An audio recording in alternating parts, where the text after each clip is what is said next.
এই যে আপনি কথা বললেন, আপনার কি মনে হয় যে ডোনাল্ড ট্রাম্পের সঙ্গে একটা মিটিং এ মোদি এই কথা বলেছে? কারণ একজন বিশ্লেষক বলেছেন যে যে গত কদিন ধরে আওয়ামী লীগ খন্ড খন্ড মিটিং করতেছে এবং মোদি নিজেও জানেন যে আসলে মোদির কিছু করার ক্ষমতা নাই। তো মোদি যদি ডোনাল্ড ট্রাম্পকে বলেন 10 সেকেন্ডের জন্য যে আপনি একটু মান সরকারের চাপ দেন যাতে শেখ হাসিনাকে ফেরত মানে এটা ব্যবস্থা করে দেয় আনার, এরকম কিছু একটা হতে পারে নাকি? আপনি একটা কথা খেয়াল রাখবেন, শেখ হাসিনা তার নিজের জন্য না প্রয়োজন, আওয়ামী লীগকে দেশে আসবে আসে, এটা দেশের জন্য যা যত প্রয়োজন তার চেয়ে 300 গুণ প্রয়োজন মোদির জন্য। কার জন্য? কারণ মোদির জন্য, ভারতের মোদির জন্য। জন্য, হ্যাঁ, ভারতের জন্য। কারণ ভারতের এজেন্ডা কি এখন? একটা এজেন্ডা, আওয়ামী লীগ নিষেধাজ্ঞা তুলে নাও, রাজনীতি করতে দাও, শেখ হাসিনা নিরাপদ দেশে যাবে, মাল্টি পার্টি সিস্টেম রাজনীতি করবে, তারপর যাওয়ার তা হবে। ফার্স্ট টার্গেট যখন চলে আসবে, অর্থাৎ এটা তো সে এখন তো শেখ হাসিনা আওয়ামী লীগ ভারতের হাতে খেলা বন্দী। আওয়ামী লীগ যত কথাই বলবেন, শেখ হাসিনা বন্দী শেখ কিন্তু। আওয়ামী লীগ এই মুহূর্তে ভারতের সবচেয়ে বড় তুরুপের কার্ড। এই কার্ডটাকে তারা ইউজ করবে, not for Awami League but for greater benefit of India. এটা বুঝতে হবে আপনাকে। আওয়ামী লীগের নেতা করে বুঝবে না, কিন্তু তার দলীয় ভাবে করতেছে। শেখ হাসিনা জানে এর আগে সে 5 বছর ছিল ইন্ডিয়া ভারতে, ওখান থেকে আসলো বাংলাদেশে জিয়ার আমলে। এগুলো বুঝতে হবে কিন্তু আপনাকে। আর এই মুহূর্তে বলছি বারবার, ভারতকে সবচেয়ে বেশি প্রয়োজন এই মুহূর্তে আওয়ামী লীগকে এবং শেখ হাসিনা। যদি তাদেরকে দেশে পাঠাতে পারে, ভারতের যে বৃহত্তর চিন্তা ভাবনা আছে, চিন্তা ভাবনাগুলো বাস্তবায়নের পথ সোজা হবে। যদি পাঠাতে না পারে সমস্যা হবে। যে কারণে ভারত কিন্তু বিলিয়ন বিলিয়ন ডলার লস খাচ্ছে। ডোন্ট কেয়ার ইট। আপনি সামনে মনে করতে, সে মনে করতেছে এই লস কিছু আসছে না। বৃহত্তর প্রোগ্রামটা যেটা হয়ে যায়, এগুলি সব পুষায় নেব। এই চিন্তা করেন না। ট্রেড ব্যবসা চিন্তা করেন না। পুষায় নেব রাজনৈতিকভাবে, সাংস্কৃতিকভাবে আপনি সব। ঠিকই বলেছেন যে ভারত এত লোকের পুশিন করে বর্ডার দিয়ে, একটা আওয়ামী লীগের লোকের কিন্তু পুশিন করে না, ওরা তো অবৈধভাবেই গেছে। আপনি যারা আওয়ামী লীগ করেন, যারা আমার কথা শুনতেছেন, খুব গভীর চিন্তা করেন। আপনারা দল করবেন, আমার সুলতা আছে, দল করতে পারেন না। একবার চিন্তা করুন, ভারতের সাথে আমাদের সম্পর্কটা খুবই সবসময় ছিল।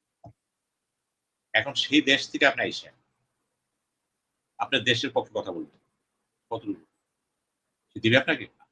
একটা চুক্তি করেছিল মুক্তিযুদ্ধের সময়, ওই চুক্তি নিয়ে বাংলাদেশে ঢুকলেন, বঙ্গবন্ধু শেখ মুজিব কিন্তু ভারত বাংলাদেশ ঢুকিয়ে বলবো ভারতকে সৈন্য প্রত্যাহার করো, অর্থাৎ চুক্তির প্রথম ধাপ শেষ। ভারত কিন্তু ডিবি দরকার পাঠাইছিল, ঢুকতে পারে না, ঢুকতে পারে নাই কিন্তু। কারণ এই ক্ষমতা নিয়ে যাওয়ার কথা ছিল, প্রশাসন তার থাকবে, আর্মি তার থাকবে, কেমনি কি করে সব সাথে ফেলাবে, পারেনি। ওই চুক্তি বাস্তবায়ন হয়নি থেকে এইবারও মনে করতেছে চুক্তি একটা হবে, চুক্তি থেকে কাজ করেনি।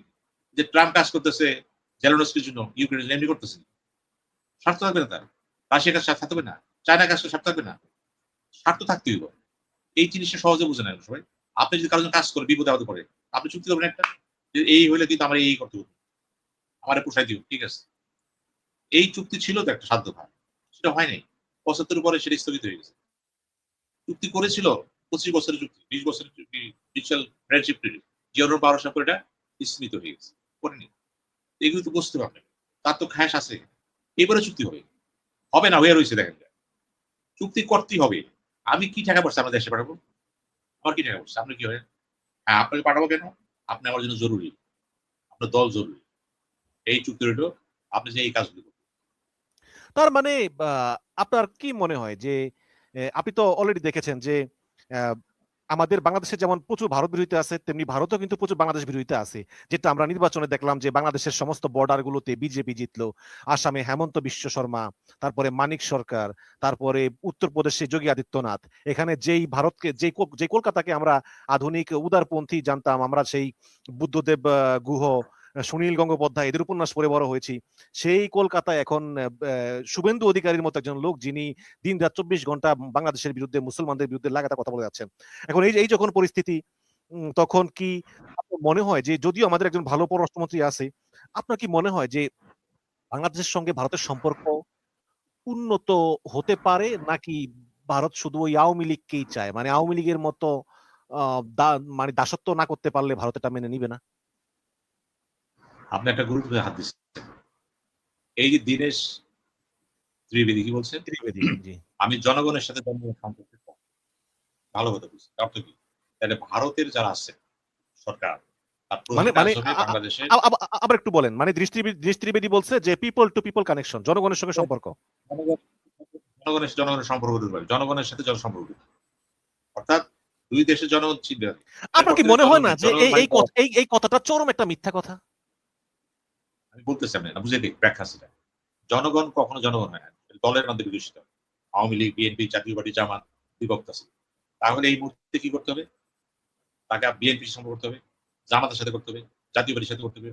অন্য সব দলের সাথে তার সম্পর্ক থাকে। যেটা চীন করতেছে। চীন কিন্তু ইতিমধ্যে দাওয়াত দিয়ে সব দলকে।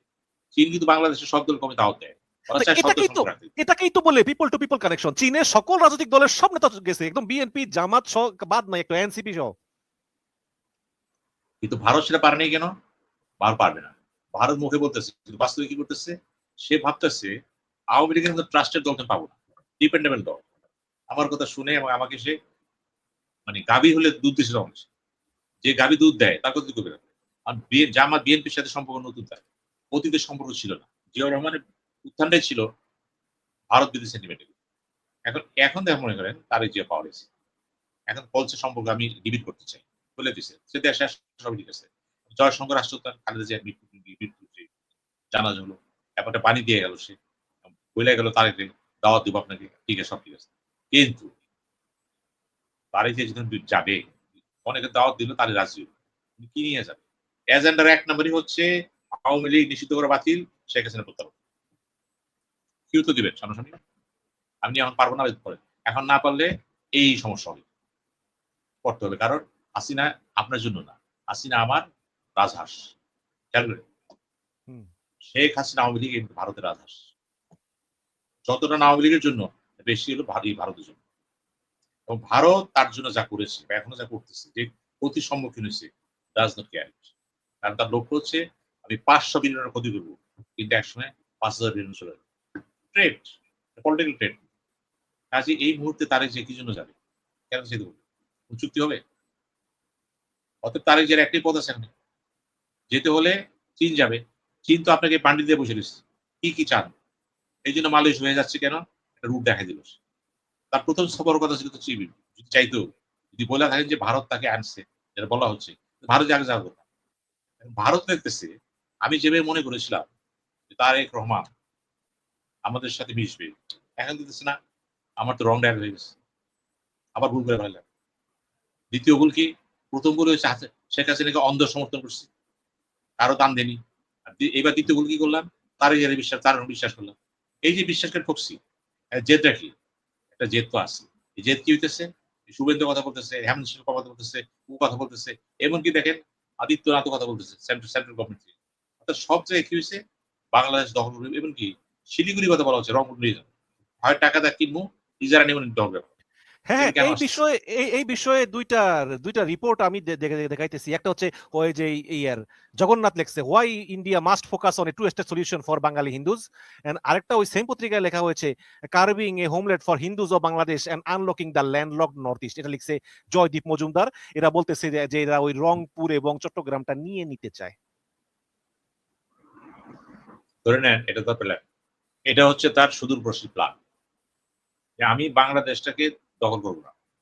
কিন্তু আমি তাকে একটা উপনিবেশ বানাবো, ভ্যাসেল স্টেট বানাবো। এখন দখল করা যাবে না। ভ্যাসেল স্টেট করে ফেলা। অর্থাৎ যদি শেখ হাসিনা যদি ক্ষমতা থাকতো মনে করেন ১ বছর। এমন কিছু প্ল্যান ছিল ভারতের। আগায় গেছিল। শেখ হাসিনা বুঝতে পারছিল। রাগ করে কি বলল? এত দিছি, কি পেলাম? এটা কি তোর ক্ষোভ? এটা হালকাভাবে দেখেন না কিন্তু। সে দেশকে ভালোবাসে। তার ক্ষোভ ছিল।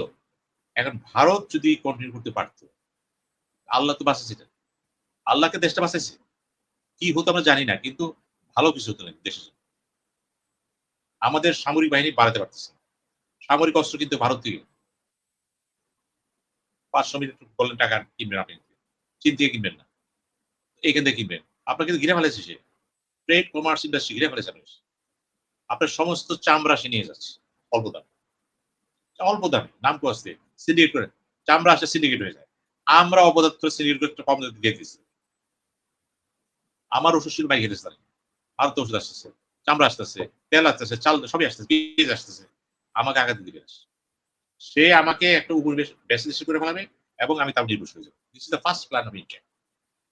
আমাকে কিন্তু সে রাজনৈতিক একটা পরিস্থিতি দিয়ে রাখবে। হ্যাঁ, বাংলাদেশ ঠিক আছে। আমার ফরেন পলিসি নিয়ন্ত্রণ করবে।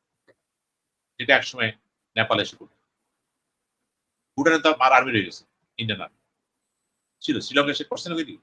কাজেই আমার পররাষ্ট্রনীতিতে যদি হাত দিয়ে ফেলাইতেছে কি করতে হবে একটা, কারণ আমার শাসকরা যখন তার কথা বলতেছে আমার করার কি আছে?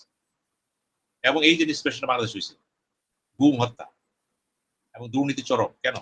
এগুলি সাধারণত যখন কোনো শক্তি ঢুকে পড়ে দেশের ভিতরে, তার প্রথম কাজ হলো যুব সমাজকে ধ্বংস করে দেওয়া, দুর্নীতি বাড়ায় দেওয়া, দেশপ্রেম কমায় দেওয়া, লেখাপড়া ডিলিট করে দেওয়া। নিয়ম অযোগ্য লোক যোগ্য লোকে অযোগ্য লোকে যোগ্য জায়গায় বসানো। ওইটা হয়ে গেছিল আওয়ামী লীগের। সিমটমটা ছিল এরকম, খুব শীঘ্রই এটাকে একটা ফেল লিস্ট হয়েছে। এখন আওয়ামী লীগের সাথে কথা বলে না আপনি কি বলতেছেন? আরে ভাই আপনি তো ঘাস খান না, আপনি জানেন না কি হইতেছে? আপনি দেখেন না কি হইতেছে?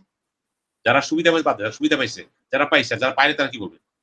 আওয়ামী লীগ মানে তো কিছু লোক না, কোটি লোক। সবাই কি পাইছে? না পায়নি। খুব তাদের ভিতরে আছে। ওই নেতৃত্বের কথা বলতেছে পরিবর্তন হবে। নেতৃত্বে পরিবর্তন হবে না। ভারত তাদেরকে প্রেফার করবে এখানে, সেটা হচ্ছে আলোচনা করে যারা ভারত তার পথে কাজ করবে। এখানে কোনো ভালো দেশ তো আসতে পারবে না। এগুলো বোঝেন না কেন? আপনি কোথায় বসে আছেন? আপনি দিল্লিতে বসে বাংলাদেশের কি পলিটিক্যাল পার্টি সিস্টেম তৈরি করবেন না? দায়িত্বে কে আছে? অজিত দোভাল। অজিত দোভালটা কে? আরেক চাণক্য, খেয়াল করবেন। হুম। বর্তমান বিশ্বে সিকিউরিটি অ্যাডভাইজার। চাণক্য কিন্তু এবং তার ট্রেনিং প্রাপ্ত একটা।